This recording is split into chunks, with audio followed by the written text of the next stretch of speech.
Bendiciones en este día, en el nombre del Padre, y del Hijo, y del Espíritu Santo. Hoy yo quisiera hablar sobre un tema que de alguna manera es muy importante que la iglesia lo conozca, y está vinculado con el discernimiento y con lo que es el nuevo nacimiento en el creyente. Digo esto porque estaba viendo un análisis, siempre trato de investigar a profundidad la palabra, y veía un pastor que hablaba de un tema, y yo no comparto muchas posiciones que quizá muchos hermanos plantean con muchos temas, y trato siempre de grabar pequeños videos y dar mi punto de vista con relación a lo que el Espíritu Santo me ha enseñado. Por ejemplo, a este pastor se le preguntaba en una entrevista de un canal, de una plataforma digital, que si un cristiano puede ser endemoniado o puede ser poseído por un demonio. Y él decía que sí. Y planteaba varios principios. Él hablaba del principio de la legalidad, que es aquel que cuando nosotros le abrimos un derecho legal a los demonios, pues entonces los demonios entran en nosotros y entran a nuestra vida. Y hablaba de lo que es la culpa. O sea, la culpa está vinculada a la legalidad y la condenación. Y si hay condenación, pues entonces hay sentencia. Pero hablaba también del principio de la justificación. Y hablaba de la convicción plena a través de la conciencia.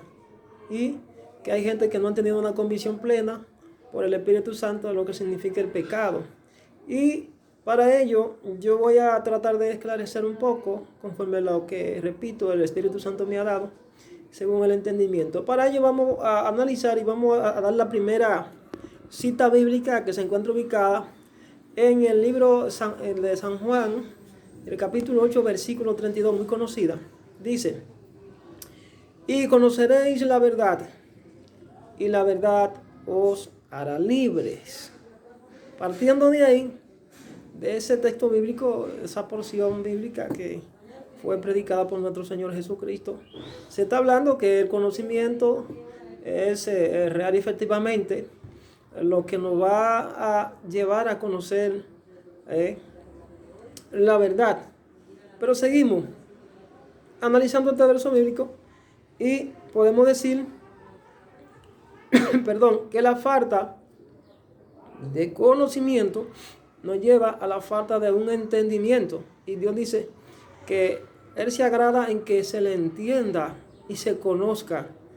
Si alguno ha de alabarse, dice: no se alabe el sabio en su sabiduría, ni el rico se alabe de su riqueza, ni el valiente se alabe por su valentía, sino alábese en esto el que se haya de alabar, en entenderme y conocerme, que yo soy Jehová. Eso está en el libro de Jeremías, no recuerdo la cita bíblica, pero sí lo dice. Entonces, el entender a Dios por medio de su palabra, ¿entiendes? Que es la palabra viva, que es Cristo, Él es el pan de vida. Entonces es de la única manera que vamos a entender a Dios dentro de lo que es el regalo de la salvación y todas las demás bendiciones que se desprenden a partir de esa para nuestras vidas. Porque cuando Jesucristo dice: y conoceréis la verdad, no solamente se está refiriendo a una verdad limitativa o espiritual, sino que se está refiriendo a una verdad sin límite que nos puede ayudar a arrebatar o obtener todos los beneficios de la promesa de Dios de manera temporal, y también la eterna, las bendiciones eternas. Entonces yo digo que se desprende de ahí entonces lo que es la ignorancia. La ignorancia es equivalente a falta de conocimiento, y esa falta de conocimiento en todo el sentido de la palabra, principalmente el conocimiento espiritual, pues es lo que nos mantiene en la esclavitud, puesto que lo que tú ignoras te mantiene en esclavitud. Por eso yo digo que una persona puede ser fiel a Dios y sincero hasta cierto punto, más sin embargo no ser libre en ciertas áreas. Por ejemplo, el área económica, el área emocional, el área psicológica, y todo de alguna manera vamos a tener ataque aquí en la tierra mientras estemos en este cuerpo. Como decía Pablo, miserable de mí, por el cuerpo de carne mortal que poseía, y ciertamente en muchos momentos era bombardeado por esos deseos de su propia carne. Pero entonces dice en San Juan 8:34, dice que cualquiera que practique el pecado es esclavo del pecado. O sea, yo puedo decir que si practica el pecado, pues no es libre de veras. Entonces, aquí habla de la práctica. La práctica es aquello que tú de manera habituada o de manera habitual, por el ejercicio, muchas veces sin pensarlo, tú practicas el pecado de manera automática. Entonces el que practica el pecado es una persona que no tiene temor de Dios. O sea, no le ha nacido de nuevo, no le ha resplandecido la luz del Evangelio si practica el pecado.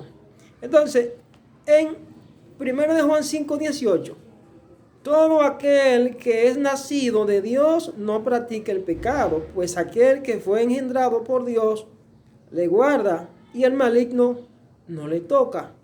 Pero y entonces, ¿por qué si tú me estás diciendo que eres cristiano, aquí me estás diciendo que si tú has nacido de nuevo, no puedes practicar el pecado?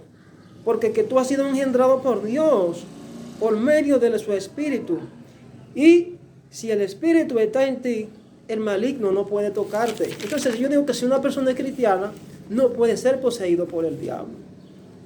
El nuevo nacimiento se produce cuando por medio del Espíritu Santo nuestra conciencia es convencida, renovada, y tenemos entonces el conocimiento de Cristo, la mente de Cristo. O sea, nuestra mente es renovada, entonces podemos decir que todo aquello que es pecado, el Espíritu Santo, cuando viene a nosotros, pues entonces nos guía. Entonces se manifiesta la justicia de Dios que es a través de Cristo. ¿Entiendes? Entonces, en base a eso, el trabajo del Espíritu Santo es convencer. Tienes mucho trabajo que Él hace en nuestras vidas, y el principal es convencer. Por ejemplo, en San Juan 16, del versículo 8 en adelante, dice Jesús diciendo a sus discípulos que cuando venga el Espíritu Santo, Él mostrará al mundo todo lo equivocado que están en cuanto al pecado. Esa es la versión de la Biblia Kadosh, la israelita. Dice, cuando Él venga, mostrará al mundo todo lo equivocado que están. O sea, hay un papel que hace el Espíritu Santo de convencer a todo el mundo del pecado. Él convencerá al mundo, mostrará al mundo todo lo equivocado que están en cuanto al pecado. Y también le hablará de la justificación, que es por medio de la fe en Cristo. Y también acerca de lo que es el juicio de Dios. Dice, y en cuanto al pecado, en que la gente no pone su confianza en mí. Eso está hablando Cristo. En cuanto al pecado, por cuanto la gente no pone su confianza en mí. Entonces, un cristiano que me diga que no confía en Dios, pues entonces no va a ser justificado por la fe. Porque sin fe es imposible agradarle a Dios. Pero también dice en el versículo 10, acerca de la justificación, en que voy al Padre y ya no me verán. O sea, cuando Jesucristo asciende al cielo, ya los apóstoles y el mundo iba a dejar de verlo de manera personal. Y Él dice, y yo rogaré a mi Padre para que en mi nombre les envíe a otro consolador, al Espíritu Santo. Entonces, esa es la justificación por medio de la fe y la promesa que Él dijo que Él iba a enviar a todo aquel que en Él creyere.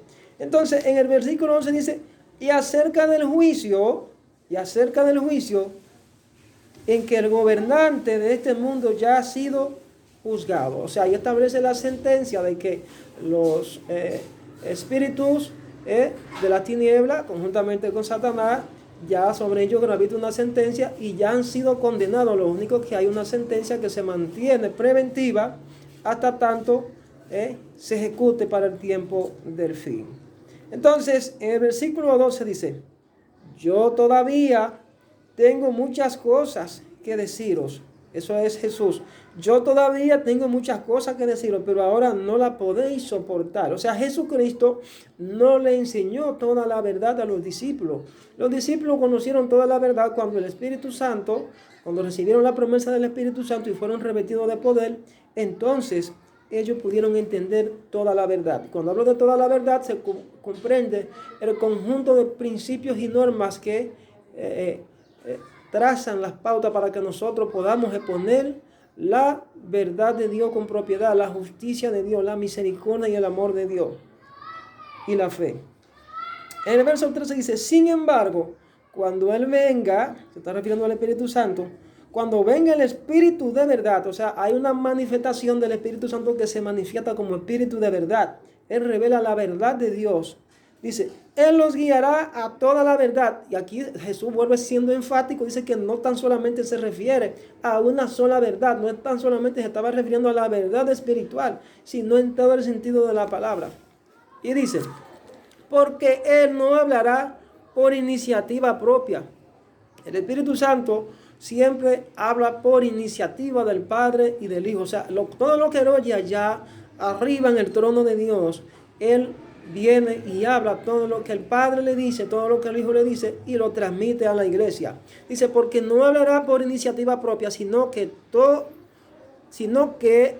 oirá, sino que obra solo lo que ha oído. Él solamente habla lo que ha oído. Él les anunciará los eventos del futuro. El Espíritu Santo nos anuncia tanto lo que está ocurriendo en el tiempo actual, y ahí se desprenden las profecías.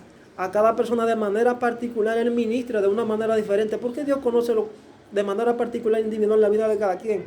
Y Él habla, Él guía, Él redarguye, Él reprende, Él exhorta, Él disciplina. ¿Entiendes? Y nos anuncia lo por venir también, para que no nos perdamos. Y dice en el versículo 14, Él me glorificará. O sea, Él representará al Padre y al Hijo. Dice, porque Él recibirá de lo que es mío. Y lo anunciará a ustedes. Versículo 15. Todo lo que tiene el Padre, eso es Jesús, todo lo que tiene el Padre es mío. Por esto digo que Él recibe de lo que es mío y lo anunciará a ustedes. O sea, las mismas palabras que el Padre pronuncia, también el Hijo. Y hay una unidad de pensamiento y de acción en el Dios de los cielos que opera bajo esos lineamientos. Entonces el Espíritu Santo es quien representa al Padre aquí en la tierra. Por ejemplo, Lucas, capítulo 4, versículo 18, podemos mencionar ahí 4 aspectos fundamentales que se dan en cuanto al ministerio de Jesús. La Biblia habla de que Jesús predicaba, Jesús enseñaba, Jesús liberaba a las personas, pero también Él echaba fuera a los demonios. Y esos aspectos la iglesia ha venido perdiéndolo y vemos que ha habido un descuido. Y ese descuido ha dado al traste que tú ves que muchas personas, a veces tú lo ves luchando con los demonios todos los días y las personas nunca son libres. Y pasan años y siempre están luchando y echando supuestamente los demonios fuera y los demonios no salen. Hay un problema entonces. Las características y los principios normativos que nos dejó el maestro no están siendo puestos en práctica. Entonces hay una crisis de lo que significa la verdadera imagen de Dios y el poder de Dios, y el enemigo ha infiltrado y ha manipulado y ha adulterado los dones y las herramientas del Espíritu Santo. Entonces por eso las personas no pueden ser libres. Y yo digo que si yo no soy libre, de veras, pues yo no puedo libertar a nadie. Por ejemplo, vamos a leer el versículo. Lucas 4:18. Dice, el Espíritu de Yahweh está sobre mí. Eso es Jesús hablando. El Espíritu de Yahweh está sobre mí. Por lo tanto, me ha ungido. O sea, es decir, me ha revestido de poder. Y dice, para anunciar, es decir, predicar buenas nuevas, noticias de salvación a los pobres. Me ha enviado a proclamar libertad a los cautivos. Eso se llama enseñar. La palabra a los oprimidos y vista renovada a los ciegos, es decir, liberarlos. Quitaba el manto de error de sus ojos para que pudieran vivir en libertad Pero también dice además, para libertar a los que han sido oprimidos por el enemigo. Jesús echaba fuera a los demonios, Jesús predicaba, Jesús enseñaba, Jesús liberaba a las personas y echaba fuera a los demonios. Entonces, repito, predicar es una parte importante porque es la primera semilla que nosotros sembramos en el corazón de la persona. Pero hay una segunda fase que debe de hacerse. A la persona no solamente debe anunciársele el evangelio del reino, la noticia de salvación, hay que enseñarle la palabra y eso es un proceso. Una persona jamás se va a convertir si no se le enseña a profundidad cómo permanecer en esa libertad que Dios lo llamó. Y es por eso que se dan todos esos conflictos de cautividad dentro del cuerpo de Cristo. Gente que nunca aprende, no le han sido enseñados, no le han sido revelados los misterios. Y el Espíritu Santo entonces no puede vivir en ellos porque ellos de manera permanente siguen pecando y siguen practicando el pecado porque no le ha resplandecido el conocimiento de la luz del Evangelio en su corazón y le abrieron puertas y siguen en su mismo pecado y no son libres de veras. Entonces, el tercer principio, no pueden ser libres. Una persona que no conozca la voluntad de Dios para permanecer en esa libertad que Jesús, que Dios lo llamó, pues entonces no es libre de veras. Pero peor aún, existe la posibilidad de que si no es libre de veras, pues entonces vuelva a su antigua vida y los demonios vuelvan y ocupen la casa que fue limpiada. Por eso dice la Biblia que cuando una persona acepta al Señor Jesucristo, el Señor Jesucristo toca su puerta, entra a su corazón y cuando entra a su corazón, pues entonces viene a morar allí el Espíritu Santo y el Espíritu Santo limpia aquel lugar, aquel templo, aquella casa y viene a morar y comienza a adornarlo, a ponerle dones, a ponerle herramientas poderosísimas y comienza a equiparlo y a prepararlo. Pero entonces hay un problema que si la casa no es ocupada, si la casa no es preparada para que las puertas sean selladas, eso se llama conocimiento. La palabra permite que tú puedas cerrar la puerta. Entonces los demonios van a volver a entrar y van a decir, volveré de donde salí. Ellos siempre están pendientes para volver a entrar de donde lo echaron. Y una vez están adentro, entonces ellos buscan refuerzo. Y una vez que buscan refuerzo, el postrer estado de la persona viene a ser peor que el primero, dice la Sagrada Escritura. Entonces eso es lo que está ocurriendo en la iglesia. Gente es endemoniada porque no se les dio seguimiento, no cumplieron con los requisitos principales de lo que significa una verdadera liberación. No han conocido a Dios. Porque una cosa es que tú me digas que Dios te llamó hoy, que recibiste el toque y de momento Dios te liberó. Pero una cosa es que yo me encargue o que el Espíritu Santo, que tú te dejes guiar por el Espíritu Santo para que conozcas cuál es la voluntad de Dios. Conocer a Dios por medio de una revelación de un día o que Dios te llamó un día y te trajo y te limpió ese día es una cosa. Pero tú conocer la voluntad de Dios para no seguir pecando es otra cosa. Dos principios que se dan en contraste y está dentro del mismo tema. Dos principios que se dan en contraste. Por ejemplo, la perseverancia versus el descuido.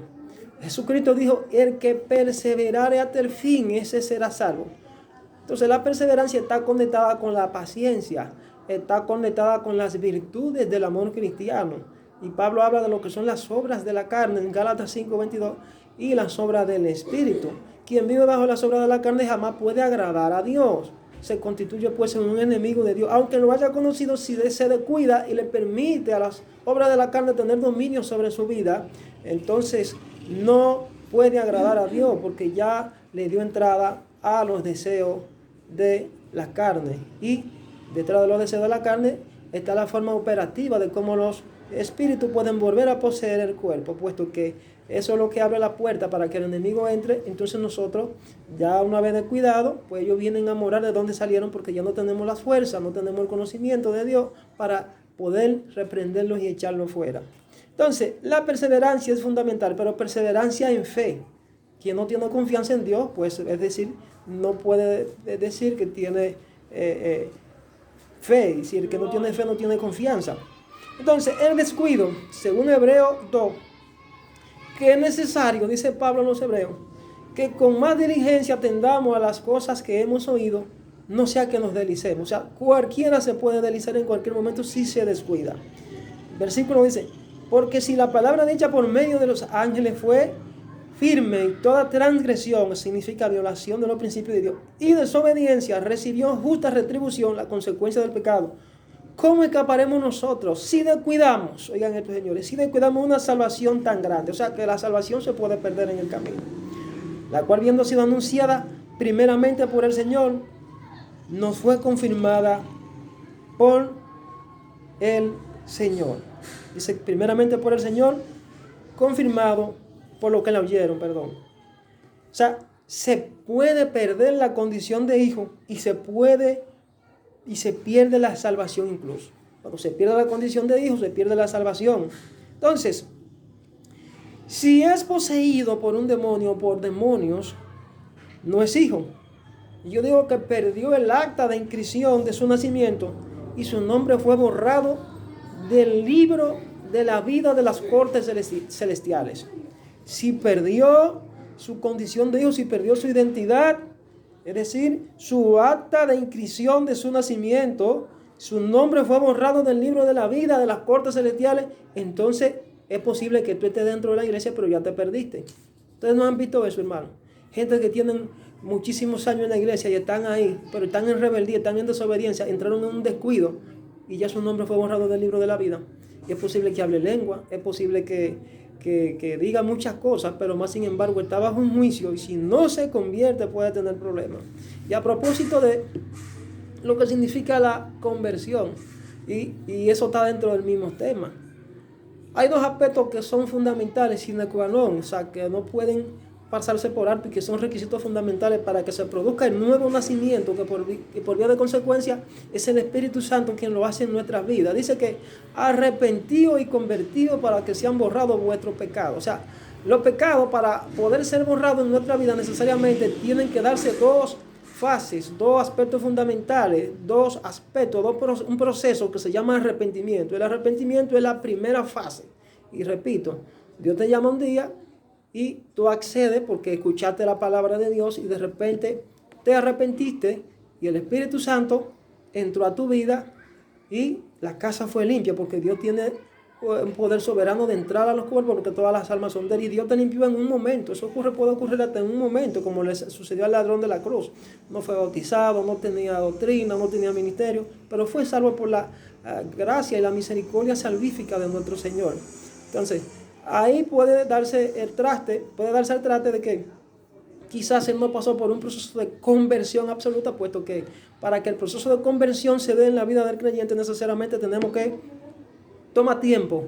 Y para ello es preciso señalar que cuando Dios te pasa por el proceso de la conversión, no solamente tú entrarás en ese proceso de bendición salvífica, que tú eres salvo inmediatamente llega, sino que Dios te va a preparar y va a equipar tu vida y va a formar tu carácter para que puedas recibir el poder y alcanzar a otro. Eso es un proceso. Entonces, cuando la sangre de Cristo cubre una vida, no lo hace a medias. Cuando es cubierto por la sangre de Cristo, es limpiado de todos sus pecados y el maligno no le toca. Pero repito, el problema es que tenemos gente que no cumplieron con esas dos etapas y que son imprescindibles para que se dé el nuevo nacimiento de manera permanente y tú puedas ser guiado y dirigido por el Espíritu Santo. Entonces ese poder y esa presencia de Dios se permanezcan activas en tu vida de manera que tú puedas ser un instrumento útil en sus manos. La conversión, repito, es un proceso.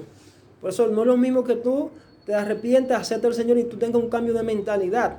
Pero no es lo mismo que tú de alguna forma tú hagas un cambio completo en tu vida y tú tengas un carácter formado conforme a la imagen de Cristo y tú te conviertas en un instrumento útil en sus manos. Por eso digo que en la iglesia tenemos varias características que se dan y muchos hermanos que todavía no han entrado a ese nivel de madurez, ¿entiendes? Y no han sido edificados en la palabra, no han sido formados en la palabra y no tienen carácter. Y por eso yo no digo que quizás se van a perder, no, ese es un tema, pero es necesario que se entiendan estas cosas. La conversión es un proceso de madurez en el cual se da la regeneración por completa y la persona es preparada para ser útil en la mano del Señor. Entonces, es indiscutible esto. O sea, no solo predicándole se da, sino también enseñándole para que crezca en cuanto a lo que es la verdadera libertad y pueda ser libre de veras. Liberarlo con el poder del Espíritu Santo.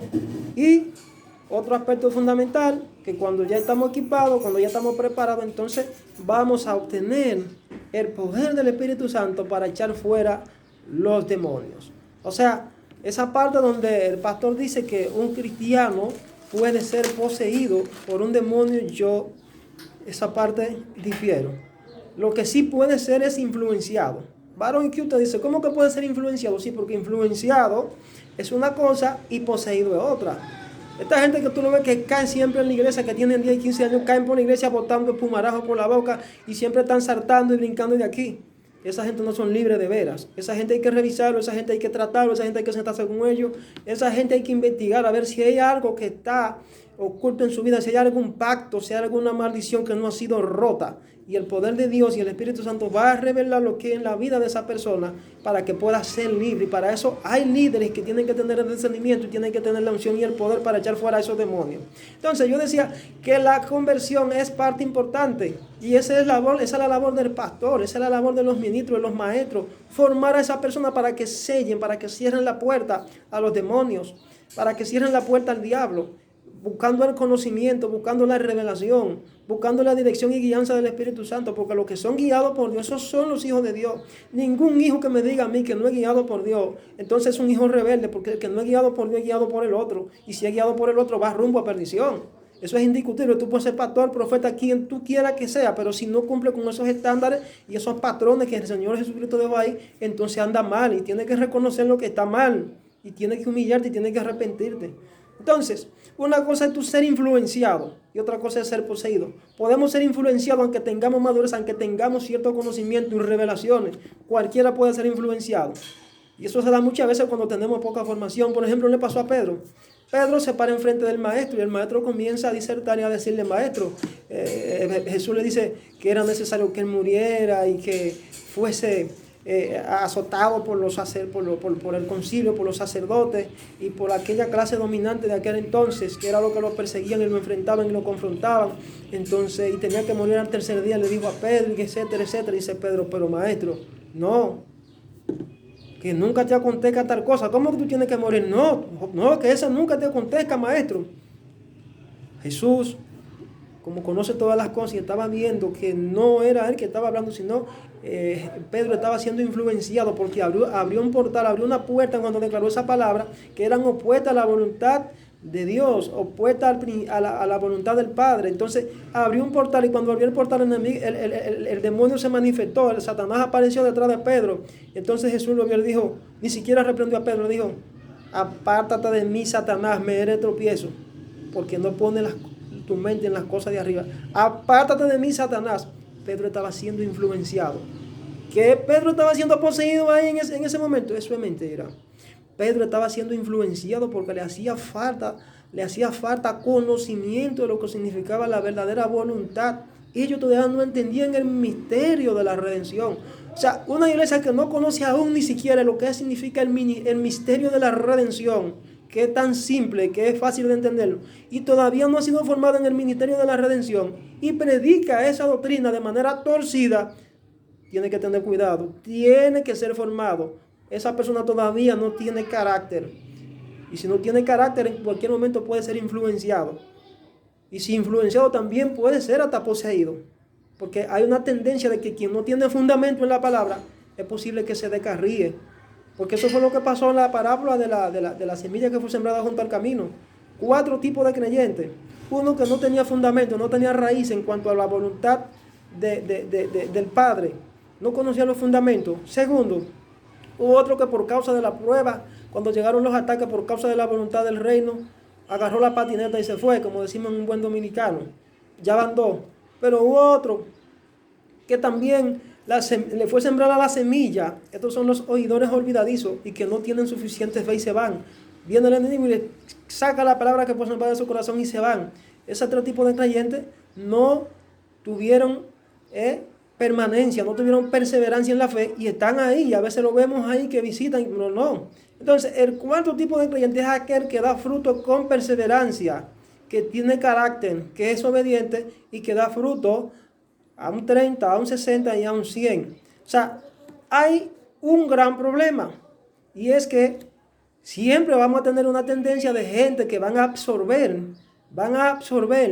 todas esas influencias demoníacas que que se van a estar todo el tiempo, porque hay un asunto que nosotros convivimos. Nosotros estamos expuestos constantemente al ataque de los demonios. Son fuerzas invisibles, son espíritus inmundos que atacan a la mente del ser humano.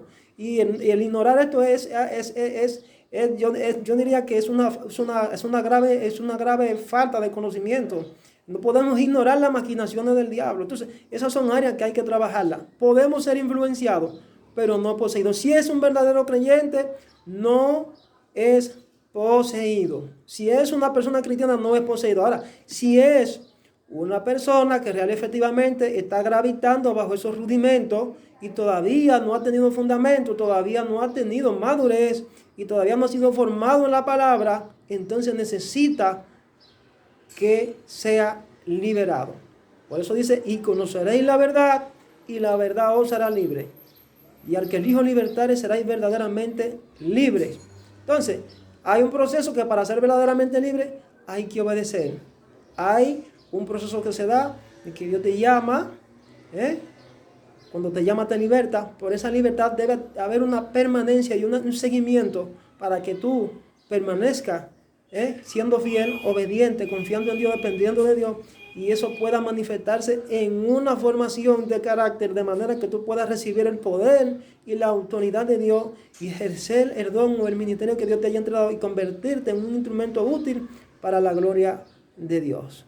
O sea que este análisis es menester, este mensaje es necesario predicarlo a los líderes, a los pastores, a los creyentes, que es un mensaje que de alguna forma va a bendecir y nos va a permitir crecer aún más, tener más discernimiento y más conocimiento de la voluntad de Dios, y nos va a permitir cerrar la puerta al enemigo para que podamos ser más efectivos a la hora de ir en el nombre del Señor y predicar su palabra. Así que este es mi pequeño análisis. Será hasta una próxima ocasión en que compartiremos la palabra del Señor. Dios te bendiga y Dios te guarde. Shalom.